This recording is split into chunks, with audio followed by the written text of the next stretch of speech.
Praise the Lord. Good morning. വളരെ അനുഗ്രഹീതവും വിലയേറിയതുമായ ഒരു നല്ല പ്രഭാതവേളയെ ഓർത്ത് ദൈവത്തെ സ്തുതിക്കുന്നു. ഈ പ്രഭാതത്തിലും എൻ്റെ പ്രഭാത ചിന്തയ്ക്കായി പ്രാർത്ഥനയോടെ ദൈവസന്നിധിയിൽ കാത്തിരിക്കുന്ന എല്ലാ എൻ്റെ മാന്യ മിത്രങ്ങൾക്കും യേശുക്രിസ്തുവിൻ്റെ നാമത്തിലുള്ള പ്രഭാത വന്ദനത്തെ അറിയിച്ചുകൊണ്ട് ഇന്നത്തെ പ്രഭാത ചിന്തയിലേക്ക് പ്രവേശിപ്പാനായിട്ട് ആഗ്രഹിക്കുകയാണ്. നമുക്കറിയാം, ക്രൈസ്തവ സമൂഹത്തിൻ്റെ ഒരു പ്രത്യേക ദിനമാണ് പെസഹ വ്യാഴം, ദുഃഖവെള്ളി, ശനി, ഉയർപ്പിൻ ഞായർ അഥവാ ഈസ്റ്റർ എന്ന് പറയും. ഈ 4 ദിവസങ്ങൾ ക്രൈസ്തവ സമൂഹത്തിന് ഒരു പ്രത്യേകത കാണുന്നുണ്ട്.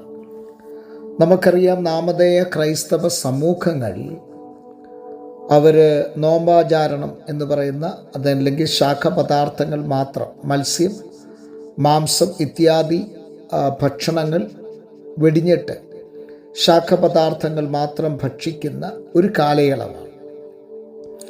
എന്നാൽ വാസ്തവത്തിൽ എന്താണ് പെസഹ, എന്തിനെയാണ് പെസഹ എന്ന് വിളിക്കുന്നത് എന്ന് നമ്മൾ അറിയണം. അതിനെക്കുറിച്ച് ചില കാര്യങ്ങൾ ഒന്ന് പറഞ്ഞ് പ്രാർത്ഥിപ്പാനായിട്ട് ആഗ്രഹിക്കുകയാണ്. ഇസ്രായേലിൻ്റെ ജനത 430 വർഷം മിസ്രൈമിൻ്റെ അടിമത്തത്തിലായിരുന്നു എന്ന് നമുക്ക് കാണുവാൻ കഴിയും.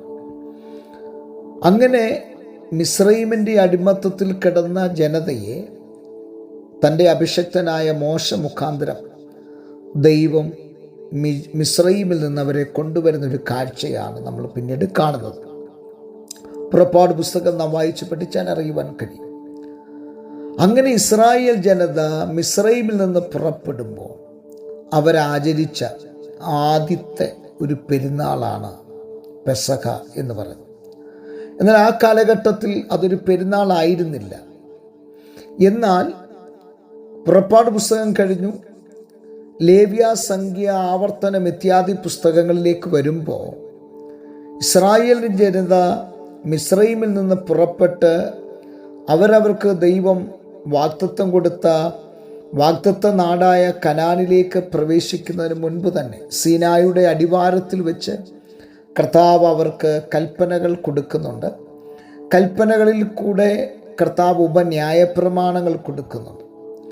അതിൽ ഉപന്യായ പ്രമാണങ്ങളിൽ കർത്താവ് പറഞ്ഞ പ്രധാനപ്പെട്ട ഒരു 7 പെരുന്നാളുകൾ, ഉത്സവങ്ങൾ പഴയ നിയമത്തിൽ നമുക്ക് കാണുവാൻ കഴിയും. അതിലൊന്നാമത്തെ ഉത്സവമായ പെരുന്നാളായ പെസഹ, രണ്ടാമത്തത് പുളിപ്പില്ലാത്ത അപ്പത്തിൻ്റെ പെരുന്നാളാണ്, മൂന്നാമത്തത് ആദ്യഫല കറ്റയുടെ പെരുന്നാളാണ്, നാലാമത്തത് പെന്തക്കോസ്ത് പെരുന്നാളാണ്, അഞ്ചാമത്തത് കാഹള പെരുന്നാളാണ്, ആറാമത്തത് പാപപരിഹാര പെരുന്നാളാണ്, ഏഴാമത്തത് കൂടാര പെരുന്നാളാണ്. ഇങ്ങനെ 7 പെരുന്നാളുകൾ ഇസ്രായേലിന് ദൈവം കൊടുത്തു. അതിൽ പ്രധാനമായ ആദ്യത്തെ ഒന്നാണ് പെസഹ എന്ന് പറയുന്നത്. ഈ പെസഹ പെരുന്നാൾ എന്നാൽ എന്താണ്?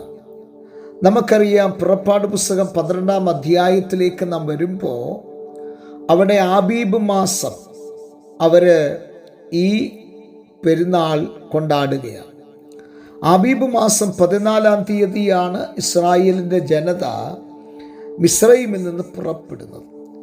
അങ്ങനെ ആബീബ് മാസം അഥവാ ഇന്നത്തെ ഒരു ഏപ്രിൽ മാസത്തോടുകൂടി ആബീബ് മാസം അവർ അവിടെ നിന്ന് പുറപ്പെടുന്നു. അങ്ങനെ പുറപ്പെടുവാനായിട്ടിരിക്കുന്ന ജനതയോട് ദൈവം അരുളി ചെയ്യുന്നതാണ്, നിങ്ങൾ ഊനമില്ലാത്ത ഒരാട്ടിൻകുട്ടിയെ അറക്കണം. അറുത്തിട്ട് അതിൻ്റെ രക്തം കട്ടളപ്പടിമേലും കുറുമ്പടിമേലും പുരട്ടണം. എന്നിട്ട് വളരെ തിടുക്കത്തോടെ നിങ്ങളത് ഭക്ഷിക്കണം എന്ന് കർത്താവ് ഇസ്രായേൽ ജനതയോട് അരുളി ചെയ്യുകയാണ്.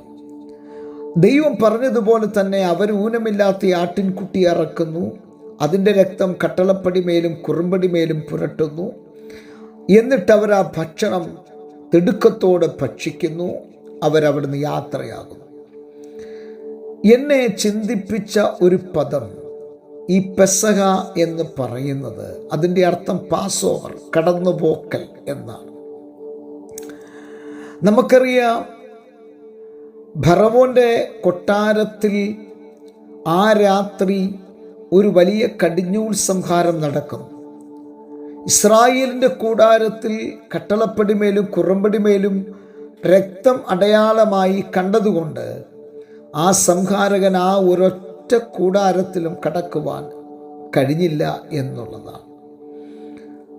ഒരു സംഹാരകൻ്റെ കടന്നുപോക്ക്, ഒരു മരണത്തിൻ്റെ കടന്നുപോക്ക്, ഒരു വേദനയുടെ കടന്നുപോക്കൽ ഒക്കെ നമുക്ക് ഈ പെസഹയിൽ കാണുവാൻ കഴിയും. പ്രിയരെ, നമ്മൾ സാധാരണ ഇവിടുത്തെ കിണ്ണത്തപ്പം ഉണ്ടാക്കി പെസഹയാണെന്ന് പറഞ്ഞ് ആചരിച്ച് നമ്മൾ ഇരിക്കുമ്പോൾ നമ്മൾ അറിയേണ്ട പ്രധാനമായൊരു വിഷയം, നമ്മുടെ മരണത്തിൻ്റെ ശക്തികളെ അഴിച്ചു മാറ്റാൻ ഒരു കടന്നുപോക്കൽ, ഒരു പെസഹ കുഞ്ഞാട് നമുക്ക് വേണ്ടി അറക്കപ്പെടുവാനിടയായി.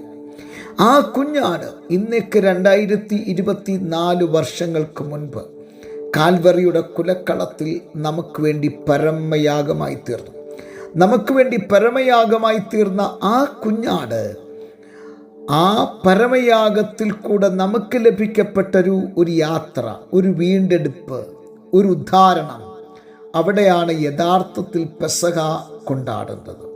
അങ്ങനെയാണെങ്കിൽ എൻ്റെ മാന്യമിത്രങ്ങളെ, നിങ്ങൾ യേശുക്രിസ്തുവിൻ്റെ ഈ പെസഹ വ്യാഴം ഒരു സെപ്പറേറ്റായിട്ട് കൊണ്ടാടുകയല്ല വേണ്ടത്. മറിച്ച് നിങ്ങൾ ക്രിസ്തുവിനെ നിങ്ങളുടെ ഹൃദയത്തിൻ്റെ അകത്ത് അംഗീകരിക്കുമ്പോൾ നിങ്ങളുടെ മരണപാശങ്ങളെ അഴിച്ചു മാറ്റി ഒരു നിത്യതയുടെ കവാടം നിങ്ങൾക്ക് വേണ്ടി തുറന്നു തരാൻ വിശ്വസ്തനായ ഒരു ദൈവത്തെയാണ് നാം സേവിക്കുന്നത്. ആകയാൽ ഈ പ്രഭാതത്തിൽ നമുക്ക് ഇവിടം കൊണ്ട് ഇപ്പോൾ തൽക്കാലം ഈ ഭാഗം ഞാനിവിടെ അവസാനിപ്പിക്കുകയാണ്. ബാക്കിയുള്ള 2 ദിവസങ്ങൾ കൂടെ ഇതിൻ്റെ തുടർമാനമുള്ള വിചിന്തനം നമുക്ക് കേൾക്കുവാൻ കഴിയും. ദൈവം നമ്മെ സഹായിക്കട്ടെ. കണ്ണുകളെ അടയ്ക്കാൻ പ്രാർത്ഥിക്കാം. നല്ല ദൈവമേ, സ്വർഗസ്ഥ പിതാവേ, നിന്റെ ജനത്തെ അനുഗ്രഹിച്ച് പ്രാർത്ഥിക്കുന്നു. വലിയ അനുഗ്രഹമാക്കി തീർക്കണം. യേശു ക്രിസ്തുവിൻ നാമത്തിൽ തന്നെ ആമേൻ. എല്ലാവർക്കും നല്ലൊരു പ്രഭാതം നേരുന്നു. ക്രിസ്തുവിൽ നിങ്ങളുടെ പ്രിയ സഹോദരൻ പാസ്റ്റർ ജോസ് സാമുവേൽ.